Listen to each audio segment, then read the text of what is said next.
Hi welcome back to my channel. ఈరోజు కథ నీ జతగా 17వ భాగాన్ని వినేద్దాం. ఆ నెక్స్ట్ డే వేద పొద్దున్నే లేచి త్వరగా రెడీ అయిపోతుంది. పార్వతి గారు వేదని చూసి, ఇంత త్వరగా లేచావేంటి తల్లి అని అడిగారు. లేట్ అయితే ట్రాఫిక్ ఉంటుంది కదా, అందుకే పొద్దున్నే లేచాను అన్నది వేద. వాడిని లేపావా, నిన్ను డ్రాప్ చేస్తాడా అన్నది పార్వతి. ఇప్పుడు వెళ్ళి లేపుతాన్లే అని చెప్పి తన గదిలోకి వెళ్ళి దక్షిని చూస్తుంది. దక్ష ప్రశాంతంగా నిద్రపోతూ ఉంటాడు.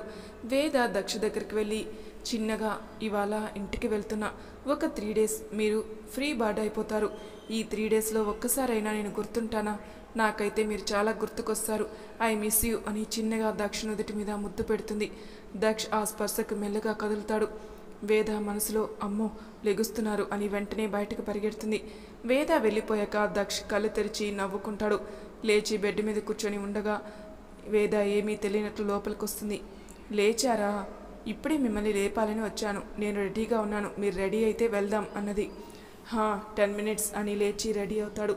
వేద తన బ్యాగ్ తీసుకుని కిందికి వస్తుంది. రామ్ అప్పుడే నిద్ర లేచి బయటికి వస్తాడు.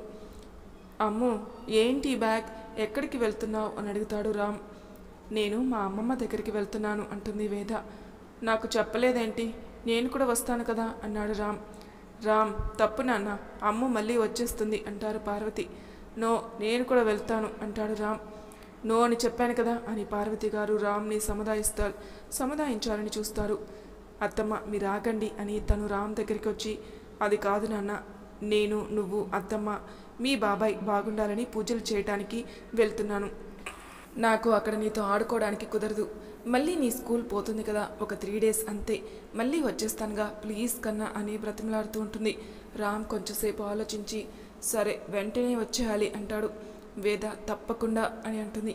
ప్రామిస్ అని అంటాడు రామ్. ఎస్ ప్రామిస్ అని తన చేతిలో చేయి వేసి తనని హక్ చేసుకుంటుంది. అందులో దక్ష్ అక్కడికి వస్తాడు. వెళ్దామా అంటాడు. వేద అని రామ్కి పార్వతి గారికి చెప్పి అక్కడి నుండి స్టార్ట్ అవుతారు. నేను త్వరగానే వచ్చేస్తాను, ఆఫీస్లో వర్క్ కొంచెం మేనేజ్ చేసుకోండి అన్నది వేద.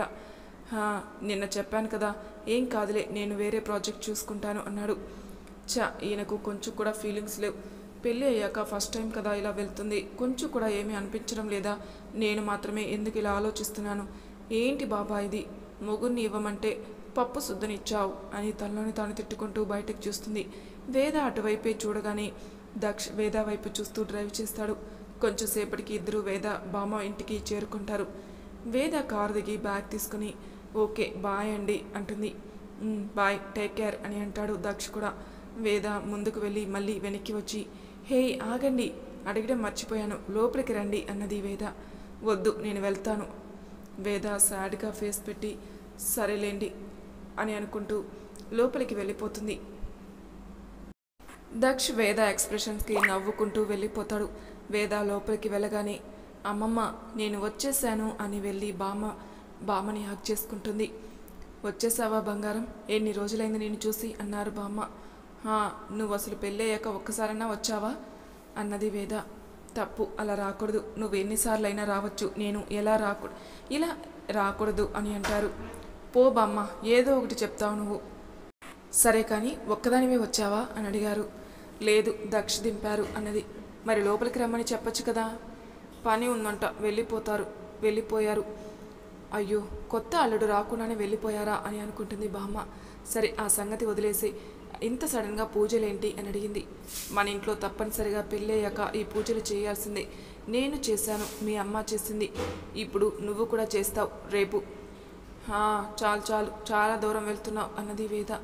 సరే కానీ ఎలా ఉంది నీ కొత్త కాపురం, అబ్బాయి బాగా చూసుకుంటున్నాడా? అమ్మో అమ్మమ్మ ఏంటి ఇలా అడిగింది, ఏం చెప్పాలి, చాలా జాగ్రత్తగా మేనేజ్ చేయాలి, లేకపోతే అమ్మమ్మ కనిపెట్టేస్తుంది అని అనుకుంటూ ఉంటుంది. బామ్మ వేద వైపే చూసి, నిన్నేనే ఏం మాట్లాడవేంటి అని అంటారు బామ్మ. అబ్బా బామ్మ బాగా చూసుకుంటున్నారు, చూసావుగా ఎంత సంతోషంగా ఉన్నానో, అయినా నన్ను చూస్తే అర్థం కావట్లేదా అని అన్నది. పోన్లే మంచి మాట చెప్పావు, నువ్వు సంతోషంగా ఉంటే నాకు అదే చాలు అని అంటారు. వేద నవ్వలేక ఏం చెప్పాలో అర్థం కాక, సరే అమ్మమ్మ నేను ఒకసారి స్వాతి దగ్గరికి వెళ్ళొస్తాను, ఈ మధ్య అస్సలు వెళ్ళటం లేదు అన్నది వేద. సరే త్వరగా వచ్చే, మనం మళ్ళీ పూజకు కావాల్సినవి కొనాలి. సరే అమ్మమ్మ అని అక్కడి నుండి బయటపడుతుంది వేద. అమ్మయ్య, బామ్మకి అనుమానం రాలేదు. వచ్చి ఉంటేనా ఇంకంతే నా పని అని అనుకుంటూ అక్కడి నుండి స్వాతి వాళ్ళ ఇంటికి నడుస్తుంది. వేద వెళ్ళాక బామ్మగారు, పిచ్చిదానా, నువ్వు చెప్పకపోతే నాకు మాత్రం తెలియదు అనుకుంటున్నావా? నా ఎక్స్పీరియన్స్ అంత లేదే నీ వయసు. నటించే వాళ్ళకు మామూలుగా ఉండే వాళ్ళకి మధ్య తేడా ఎలా ఉంటుందో నాకు తెలియదు అనుకున్నావా? అయినా నువ్వు ఏమీ భయపడకు, అన్నిటికీ ఆ దేవుడే ఉన్నాడు. దక్ష నిన్ను బాగా చూసుకునేలా ఆయనే చేస్తాడు అని అనుకుంటూ ఉంటారు. వేద స్వాతి ఇంటికి వెళ్తుంది. స్వాతి వేదను చూసి, హే మేడం, ఏంటి ఈ సడన్ సర్ప్రైజ్ అని అడుగుతుంది. నా ఫ్రెండ్ ఇంటికి చెప్పి రావాలా ఏంటి? చా, అలా అని అన్నానా అన్నది స్వాతి. ఆంటీ అంకుల్ ఎక్కడా కనిపించడం లేదు. బయటికి వెళ్ళారులే, నన్ను కూడా రమ్మన్నారు, నేనే ఓపిక లేదు అని పడుకున్నా అన్నది స్వాతి. ఓహో, బొటిక్లో పనుల వలన? సారీ అబ్బా, నేను త్వరలోనే వచ్చేస్తాగా. ఎప్పుడు నీకు ఇంతవరకు ఉండదులే. హహహ, అలా ఏం లేదులే పాప. అవును, ఏంటి ఇంత పొద్దున్నే ఇవాళ ఇక్కడ అమ్మమ్మ దగ్గరికి వచ్చావా అని అడిగింది స్వాతి. ఏవో పూజలంట, నిన్న రాత్రి చెప్పింది, పొద్దున్నే తను దింపారు. ఓ, మరి తను రాలేదా అని అడుగుతుంది స్వాతి. ఆ మాటకి వేద కొంచెం సాడ్గా ఫీల్ అవుతుంది. అది బిజీగా ఉన్నారే అందుకే అని చెప్పడానికి ప్రయత్నిస్తుంది. స్వాతి వేదను చూసి, నా దగ్గర కూడా దాపరకం ఎందుకే? నువ్వు సంతోషంగా ఉన్నావో లేదో నాకు తెలీదా? అక్కడంతా బాగానే ఉంది కదా అని అడిగింది. అంతా బాగానే ఉంది, కానీ నా మొగుడే నాకు అర్థం కావటం లేదు. స్వాతి అయోమయంగా, అంటే అని అడిగింది. అంటే ఏముంది, ఒక్కోసారి బాగా ప్రేమ ఉన్నట్టు అనిపిస్తుంది, కొన్నిసార్లు నేనంటే ఇష్టం లేనట్టు అనిపిస్తుంది. ఏంటో ఏమీ అర్థం కావటం లేదు. ది గ్రేట్ దక్ష గారు అని అంటుంది వేద. కావాలని చేసుకున్నావు, అనుభవించు మరి అంటుంది స్వాతి. పోవే, నీతో చెప్పడం నాది తప్పు. ఫ్రెండ్కి హెల్ప్ చేయాల్సింది పోయి ఇలా మాట్లాడుతున్నావు చూడు అని కోపంగా అంటుంది వేద. స్వాతి వేదని హక్ చేసుకుని, సారీ, ఏం చేయమంటావు చెప్పు, నీకోసం ఏమైనా చేస్తా అన్నది. చాలే పోవే, ఏం చేయకు, నేను వెళ్తున్నా, ఇంకా అమ్మమ్మ ఎదురు చూస్తూ ఉంటుంది అని లేస్తుంది వేద. ఓయ్ ఎగస్ట్రాలా, కూర్చో, కొంచెంసేపు ఆగి వెళ్ళు. ఇప్పుడేంటి, నీకేమన్నా ఐడియా కావాలి అంతే కదా అని కొంచెంసేపు ఆలోచిస్తుంది. వేద స్వాతి వైపు చూసి, ఎంతసేపు ఆలోచిస్తావు చెప్పు అన్నది. అబ్బా ఆగవే, ఒక ఐడియా, మీ ఆయనకి నీ వాల్యూ తెలిసేలా చెయ్యి. అంటే అర్థం కాలేదు అన్నది వేద. అంటే నిన్ను మిస్ అయ్యేలా చెయ్యవే, ఎలాగో ఒక 2-3 రోజులు ఇక్కడే ఉంటావు కదా, ఈ 2 రోజులు తను ఫోన్ కానీ మెసేజ్ కానీ చేసేదాకా నువ్వు చేయొద్దు అన్నది స్వాతి. చెయ్యకపోతే నా కోసం పరిగెత్తుకుంటూ వస్తాడా అన్నది వేద. ఎన్ని మూవీస్లో వర్క్ అవ్వలేదు, నీకు కూడా వర్క్ అవుద్దిలే. వేద తల పట్టుకొని, అక్కడ రియల్ లైఫ్ అమ్మా, ఇక్కడ రియల్ లైఫ్, అలాంటి పప్పులేం ఉడకవు అన్నది వేద. అసలు ఏమీ ట్రై చేయకుండానే ఓటమిని ఒప్పుకుంటావా? కాదు కదా, ఏదో ఒకటి ట్రై చేయి అన్నది స్వాతి. వేద స్వాతి మాటలకు ఆలోచిస్తుంది. ఇంతలో బామ్మగారు ఫోన్ చేస్తారు. వేద ఫోన్ చేసుకుని, హే అమ్మమ్మ ఫోన్ చేసింది, నేను వెళ్తాను, బాయ్ అని చెప్తుంది వేద. ఓకే జాగ్రత్త అని అంటుంది స్వాతి. వేద అక్కడి నుండి వెళ్ళిపోతుంది. వేద రోడ్డు మీదే నడుస్తూ, స్వాతి చెప్పింది నిజమే కదా, ఇప్పటి నుండి ఆయనకి ఫోన్ కానీ మెసేజ్ కానీ చేయకుండా ఉంటే నిజంగా నేనంటే ఇష్టం ఉందో లేదో తెలుస్తుంది కదా అని అనుకుంటూ ఇంటికి వెళ్ళిపోతుంది. బామ్మగారు అప్పటికే వేద కోసం చూస్తూ ఉంటారు. వచ్చావా, ఎంతసేపు ముచ్చట్లు అన్నారు బామ్మ. ఏమమ్మమ్మ ఉండకూడదా అని అడిగింది వేద. నీకేం చెప్పాను వెళ్ళేటప్పుడు, మనం పూజకి కావాల్సిన సామాన్లు కొనాలని చెప్పాను కదా, ఇందాకే పంతులు గారితో కూడా మాట్లాడాను, నేను లిస్ట్ ఇస్తాను, వెళ్ళి తీసుకొని రా సరేనా అన్నది బామ్మ. వేద సరే అని లోపలికి వెళ్తుంది. లోపలికి అంటే బయటకు కదా అన్నది బామ్మ. అబ్బా చంపమాకే, చీర మార్చుకొని వెళ్తాను అని లోపల నుండి చెప్తుంది. ఇప్పుడు ఈ చీరకి ఏమైందంట?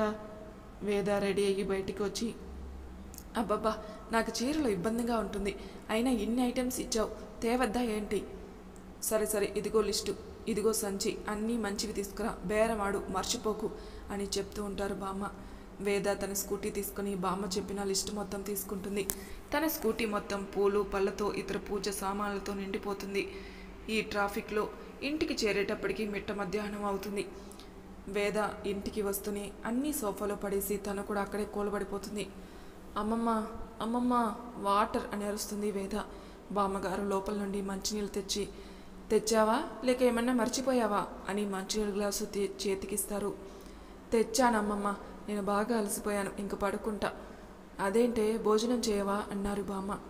లేదు కొంచెంసేపు పడుకుంటా అని లోపలికి వెళ్ళి తన బెడ్ మీద పడి బామ్మగారు అన్నీ సర్దుకుంటూ ఉంటారు.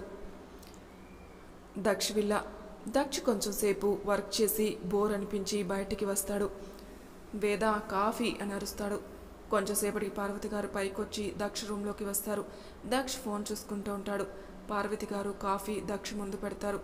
దక్ష్ కాఫీ తీసుకుని థ్యాంక్స్ వేద అని వెనక్కి తిరుగుతాడు. పార్వతి గారు చేతులు కట్టుకుని దక్ష వైపే చూస్తూ ఉంటారు. అమ్మ నువ్వొచ్చావేంటి?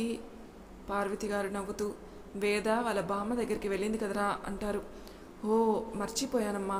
సరే ఎంతసేపు ఇక్కడే కూర్చుంటావు? కిందికి రా, రామ్కి బోర్గా ఉందంట. పాపం వేద ఉంటే ఏదో ఒకటి వాడితో టైం స్పెండ్ చేసేది అన్నారు పార్వతి. అబ్బా ఇంకా చాలమ్మా, ఏదో నా ముందు కావాలని నీ కోడల్ని పొగిడినట్టు ఉంటుంది. సరే సరే నువ్వు బయటికి రా ముందు అని చెప్పి అక్కడ నుండి వెళ్ళిపోతారు. దక్ష్ కిందికి వచ్చేటప్పటికి రామ్ టీవీ చూస్తూ ఉంటాడు. దక్ష్ రామ్ పక్కన కూర్చుని హాయ్ అంటాడు. దక్ష్ రామ్ నీరసంగా హాయ్ బాబాయ్ అంటాడు. ఏంటి అంత నీరసంగా అన్నావు? ఒంట్లో బాగాలేదా? బోరింగ్ బాబాయ్, ఏం చేయాలో తోచలేదు అన్నాడు రామ్. ఓ మీ అమ్ముని మిస్ అవుతున్నావా? చాలా అన్నాడు రామ్. సరే అయితే నా దగ్గర ఒక ప్లాన్ ఉంది అంటాడు. ఏంటది? నువ్వు నేను ఇద్దరం వీడియో గేమ్స్ ఆడదాం. ఎవరు గెలిస్తే వాళ్ళకి ఐస్ క్రీమ్ ట్రీట్, ఏమంటావు అంటాడు దక్ష్. ఎస్ ఎస్ అయితే నేనే విన్ అవుతాను, స్టార్ట్ చేద్దాం బాబాయ్ అని కాల్ చేస్తూ ఉంటాడు రామ్. దక్ష్ వీడియో గేమ్స్ తీసుకొచ్చి ఫిక్స్ చేస్తాడు. అలా ఇద్దరు ఆడుతూ పాడుతూ ఎంజాయ్ చేసి అలసిపోయి నిద్రపోతారు. పార్వతి గారు వాళ్ళిద్దరిని చూసి సంతోషంగా ఉంటారు. ఆ నెక్స్ట్ డే వేదాను పొద్దున్నే లేపి తలస్నానం చేయించి చీర కట్టుకోమని చెప్పి తాను కూడా రెడీ అయ్యి ఇద్దరు కలిసి గుడికి వెళ్తారు. అక్కడ అన్ని పూజలు అభిషేకాలు చేయిస్తారు. వేద కూడా చాలా నిష్ఠగా పూజలు చేస్తూ ఉంటుంది. దక్ష్ పొద్దున్నే రెడీ అయ్యి ఆఫీస్కి వెళ్ళిపోతాడు. కౌటిల్య తన క్యాబిన్కి వస్తాడు. ఏంటి ఇవాళ నువ్వు ఒక్కడివే వచ్చావు, మా వదిన ఎక్కడా అని అడుగుతాడు. వాళ్ళ అమ్మమ్మ వాళ్ళ ఇంటికి వెళ్ళిందిరా, ఏమన్నా పని ఉందా? అలా ఏం లేదులే, రోజు ఇద్దరు కలిసి వస్తున్నారు కదా అందుకే అడిగాను అన్నాడు కౌటిల్య. ఓహో వేద చేసిన ప్రాజెక్ట్ కాకుండా వేరేది కంప్లీట్ అయిపోయి వచ్చింది కదా, క్లయింట్కి ఎప్పుడు సబ్మిట్ చేయాలి అని అడిగాడు దక్ష్. కానీ వేద చేస్తున్నది త్వరగా అవ్వాలి అన్నాడు. అదేంటి అంత స్పీడ్గా అవుతుందా? తను చాలా స్పీడ్గా ఫాలో అప్ చేస్తుంది, ఏ ఎక్స్పీరియన్స్ లేకుండా చాలా బాగా చేస్తుంది అన్నాడు కౌటిల్య. దక్ష్ చిన్నగా స్మైల్ ఇచ్చాడు. సరే తను ఒక 3 days రాకపోవచ్చు, నువ్వు వేరే ప్రాజెక్ట్ సంగతి చూడు, వేద చేస్తున్నది కూడా ఫాలో అవ్వు అంటాడు. కౌటిల్య ఓకే అని అక్కడ నుండి వెళ్ళిపోతాడు. దక్ష్ కూడా తన బిజీలో తను పడిపోతాడు. మరి తర్వాయి భాగంలో ఏం జరుగుతుందో నెక్స్ట్ ఎపిసోడ్లో తెలుసుకుందాం. అంతవరకు నా ఛానల్ని సబ్స్క్రైబ్ చేయని వాళ్ళు ప్లీజ్ సబ్స్క్రైబ్ చేసుకోండి, లైక్ చేసి షేర్ చేయండి, మీ అభిప్రాయాలు నాకు కామెంట్ రూపంలో తెలియచేయండి. Thank you for listening.